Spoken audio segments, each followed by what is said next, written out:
You know what? I'm not done yet. Let's record some videos. Now, my question is any video a part of this? The video is not a part of this mod pack. Interesting. Better amount. I'm just happy I got fabulously optimized as a mod pack. But now that we got the regular vids out the way, let's make the videos I've been looking forward to making for a while. And I'm gonna make two of them, which are the GoFest 2025 videos and my feelings with the Pokemon Go acquisition and where that's going. So I think, honestly, I want to start with the GoFest 2025 video. And why am I bringing this up is because, you know, I like playing Pokemon Go. I'm going to talk about it in this fucking channel. But I guess some context is required about my journey before I even talk about Go. Pokemon Go. Pokemon Go. I played it, of course, when it came out, and I stopped just like everyone else did. But I got back into it around 2019 with my old friend group. And I would go out with my friend, play and get some Magikarps. We would do the odd raid here and there, but we weren't serious about it. And I remember I spent 2 community days, which, if you don't know, in the game's events, is a day where for 3 hours a Pokemon spawns periodically, not periodically, but continuously for 3 hours with a boosted shiny rate of 1 through 25. And select Pokemon that either have PvP relevance or are starter Pokemon or anything of that sort, right? But after Flygon and Chimchar Community Day, which were in 2025, and around 2020, I stopped playing. It was around the time they introduced, I think, Virizion, Cobalion, and Terrakion. And while meeting with my lady and getting to know her very well, we talked about games we played. And she said that she played Go. And I told her, hey, I played Go. Why don't we log back in and see what we have? And right then and there, I saw those Mewtwo's. I saw the Giratinas. I saw the Darkrai's. I saw the Heatrans. I saw the things I cared so much about catching in the past. And I realized, at that moment, I wasn't too in love. I was just like, oh, this seems like it's cool. But then I got a notification when I was at the gym the next day. And it was, Zapdos is in gyms more frequently. And I'm like, oh shit, okay, I'm gonna drive to a park. And I drive to a park, I catch a Zapdos. Little do I know it's a shiny Zapdos. But I still catch a Zapdos regardless. And I don't know what happened after that. But all I know is that I kept going and playing, and I would slowly find out about all the events, the raid hours on Wednesdays, the spotlight hours on Tuesdays, the local groups in my area, Richmond Hills groups. Then I would find out about the Max Mondays, which would come later because of the Max feature, Dynamax feature coming through. Then I would find out about the events that happened on weekends and community days. And I'm like, oh shit, I went out for a community day? I thought that was just some weird ass event. I didn't know it was a community day.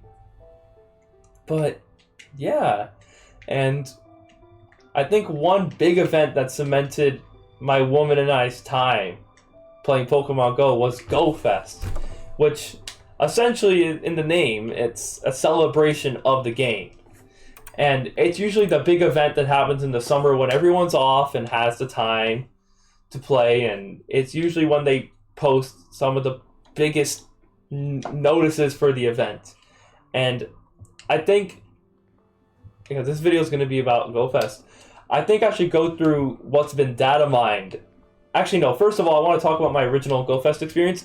My last GoFest experience was when they introduced Dawn Wings and... what's the other one? It's Dawn Wings and... I was going to say Beast Mode. Wake your ass up, because it's time to go Beast Mode. But it's Dawn Wings and Duskmane Necrozma, which are from the Sun and Moon games. They introduced those Pokemon to the game via GoFest. And, yeah, they introduced those via GoFest. And I think that was the first time I got to really experience the community. and I got to experience what it's like to just play and have fun and catch for the day.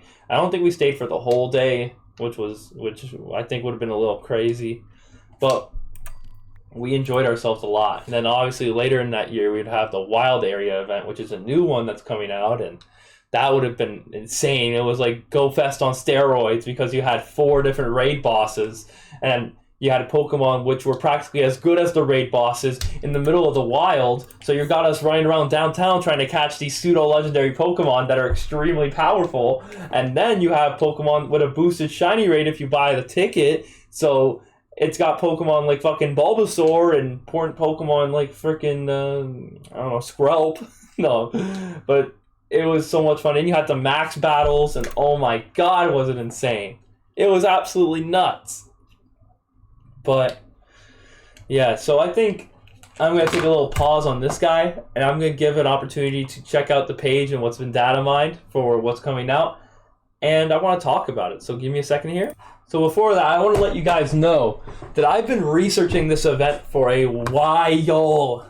I've been researching this event for a while. And I've been keeping it in the loop with the data mines for this event and everything. So it's been very fun, and this was the logo.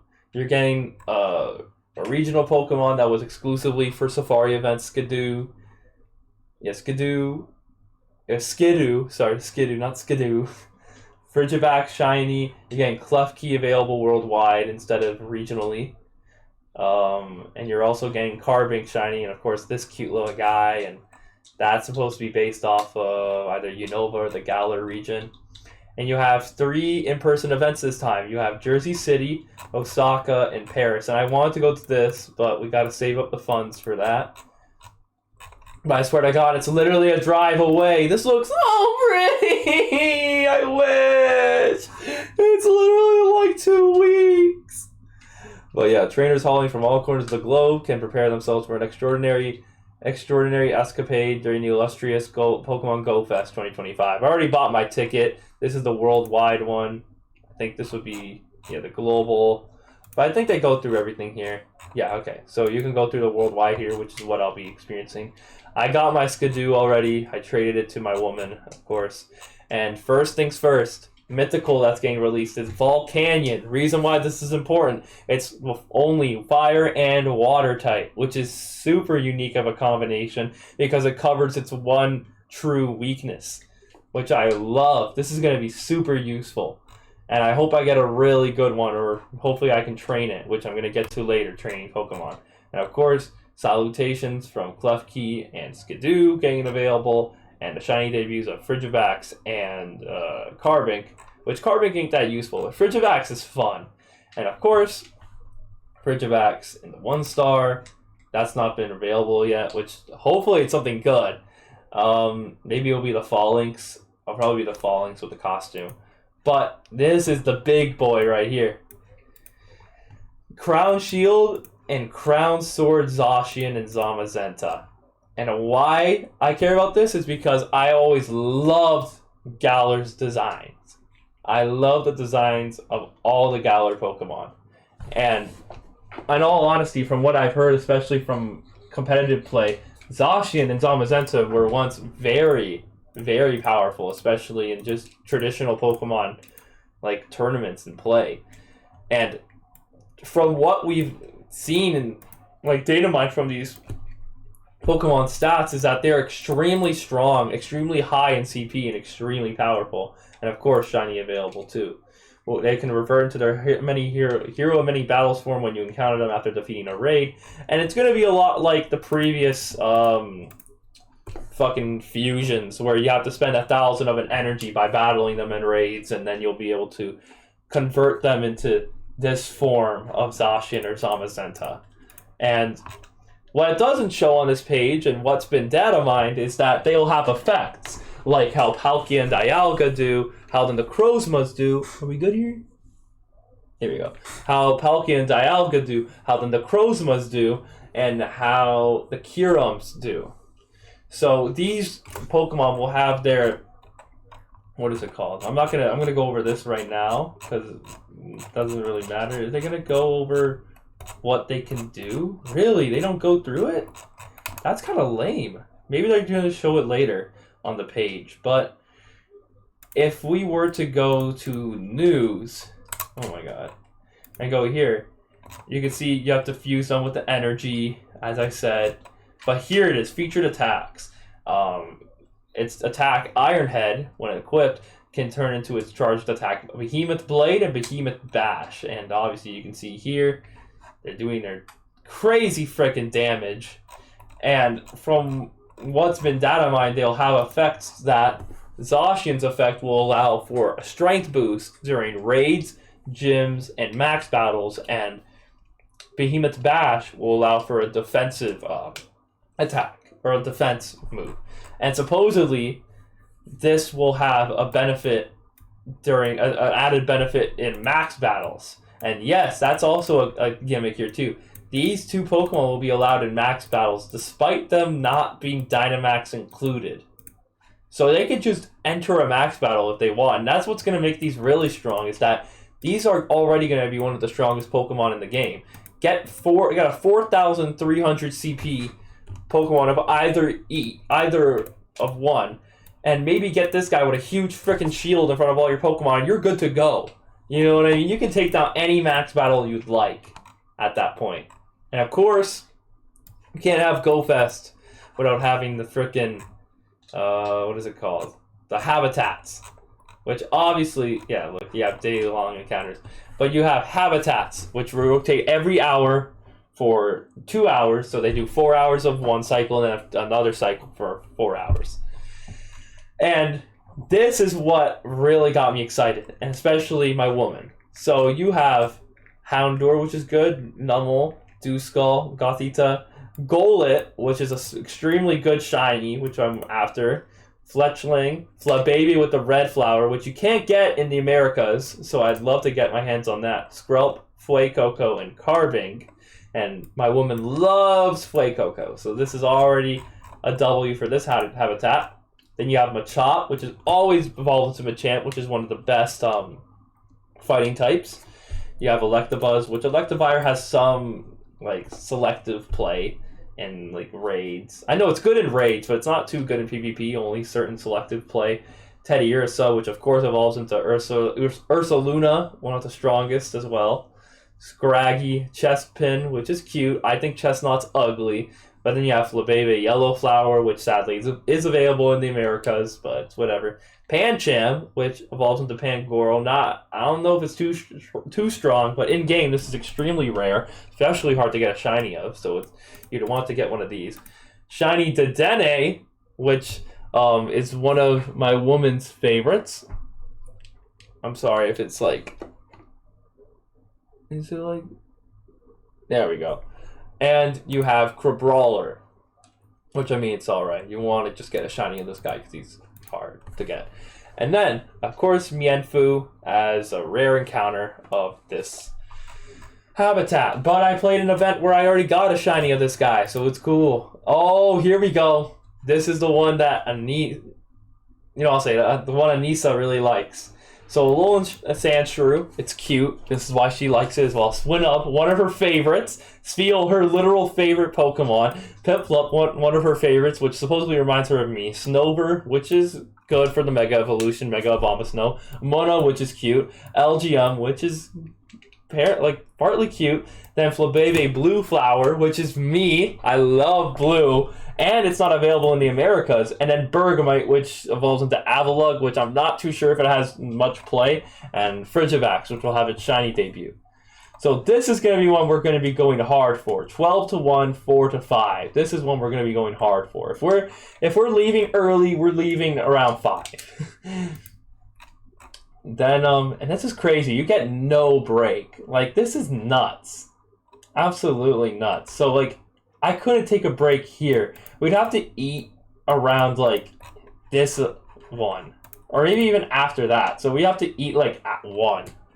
Like, because, in all honesty, I don't really care for this one. Clefairy, Tentacool, this is kind of like a break. The only one, I'm not even interested in any of these. I was going to say Poplio, but not really. Like, you get the Orange Flower Flabébé, which is available in the Americas. You get Togetic, which I have a ton of. And all of these already have a variety of them. I have Shiny, Shiny, Shiny, Shiny, Shiny, shiny, not shiny. I only have 2 that are not shiny, and either way, the Pokemon in these are just not useful. So if I were to plan my day around this, I would have a break around like 1:30 or 1, because this like, oh my god, this habitat is just not one that I'm interested in. Then you have your day-long encounters on the shield-themed Pokemon will appear. The shield-themed Pokemon will appear throughout the day in addition to rotating habitats. Obviously, if I've had a ticket, which I have, I'm going to get a shiny boost on all these Pokemon. Chansey, Skarmory, Larvitar, Shieldon, Shelmet, Volibee, Oranguru, and Goomy. I'm a Goomy Goomer! But the only one I'm interested in are these 3, because I want the shiny for this guy, shiny for this guy, shiny for that guy. I have this guy shiny already from the community day this year, but it's always good to have more. They're extremely rare to get, especially Volibee too. Volibee shiny is really good. This is not bad overall. On Sunday, you're going to get Galarian, Farfetch'd, Cubone, Ralts, Carablast, Ponyard, which is extremely useful, especially because of his evolution, Kingambit, which is extremely strong, Dano, which is strong, not Dino, Dano, Passimian, and Jangmo, which will have its own community day at some point this year as well. Then incense encounters, which is why you shouldn't be using the daily incense, mainly just the normal incense. You get Torkoal, which is Indian exclusive, Skidoo, which previously was City Safari exclusive, Pachirisu, which was only available in, I think, Alaska, and Klefki, which I forget, I think it's like Indonesian exclusive, I'm not entirely sure, but we'll have, like, as an a North American player, I'll have opportunities to get all 4 of these Pokemon during this thing. For ticket holders, this following Pokemon will be attracted to incense. So since I have a ticket, I'll be okay. And of course, you know, Sword on the Sunday, Shield on the Saturday. You get research bonuses. Actually, I haven't even seen the bonuses. 1-hour lure modules, surprise encounters with snapshots, party play. Obviously, more to come. Increased chance of encountering shinies, special research, different Pokemon attracted to incense, habitat collection challenges. Up to 9 free raid passes per spinning discs. And I can't lie, this t-shirt kind of goes hard. I fuck with the T so hard.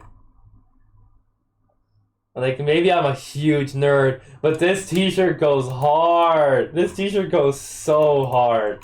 And I think it'll be so fun. I would love to play real world events, all that nonsense. And they have like a ticket where you can get like 100 raid passes. It pretty much covers the entire day. And honestly, in some ways, I like that Sculptly did that because it allows people to just conveniently press boop, $130 done for the whole weekend. For a player like me now, I'm gonna have to budget for like $100 the whole weekend. But in the end, would I say that I'm gonna be enjoying this event? Absolutely. I hope that this event can especially take it back to when I first started playing this game, and I'm just very excited for it. I'm very excited to live out those same memories I had when I first started playing this game. I remember for one of the community days, it was Poplio. I went to Eglinton Park with a few of my buddies and like a community ambassador for Eglinton. And afterwards, I went to the spa and I had such a great time. It was a moment that I just could not forget. And I'm just so grateful I was able to experience it, especially with my woman. And I hope to continue experiencing those things. And really, that's what I hope GoFest can provide. Just a really great time where I can just appreciate those things. And I have more video topics coming through later. I have 2, actually. I have one that's going to be about the acquisition of Pokemon Go and how I feel about it now that we're months removed. And I also want to make a video about how to make couples games work, especially from my experience. So look out for those. But anyways, I appreciate y'all. Like, comment, subscribe, all that. Oh, hold on. Oh my god, I almost forgot about the biggest thing. Oh my god. Hold on. And before you say anything, I'm only using this because of, what is it? I'm using this because of, this is Twitter accounts used for looking at NSFW content. But anyways, this is what's been supposedly data mined for either a new season, possibly GoFest, something going on, that there is a hyper training system in Pokemon Go Basically a feature that can boost IVs. And if you don't know, IVs are something that you mainly kind of play the lottery for in these games.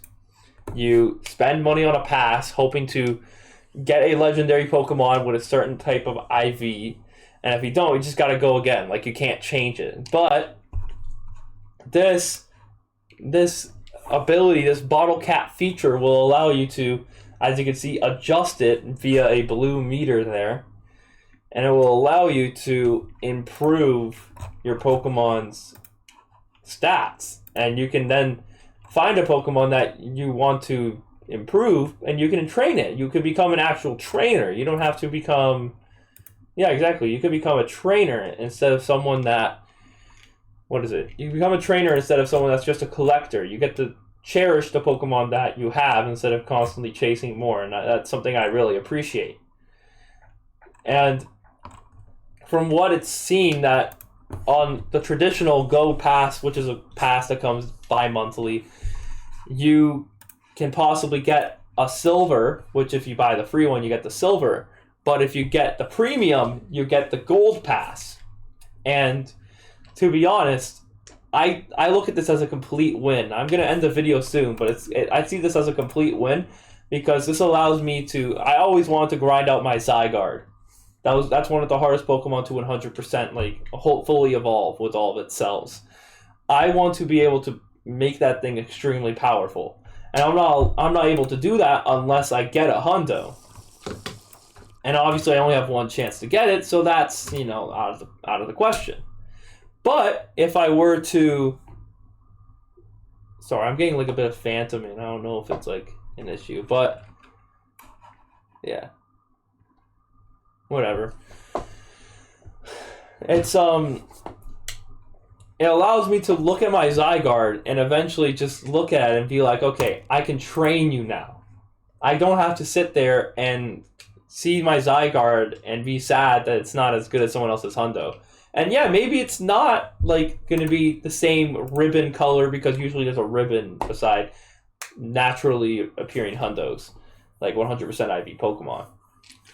If it's just not that, then it shows that I put the effort into that Pokemon to make it stronger. I trained that one. Instead of it being something I picked out as a collector, it's something I trained as a trainer, and it allows me to differentiate which Pokemon I cherish and which Pokemon are collector's items. And I really do appreciate that. And to be honest, I'm super glad Scopely made this an idea, especially after the remote raid limit being pushed for max battles and stuff like that. Yours just have been really good decisions, but I'm going to leave that for another video.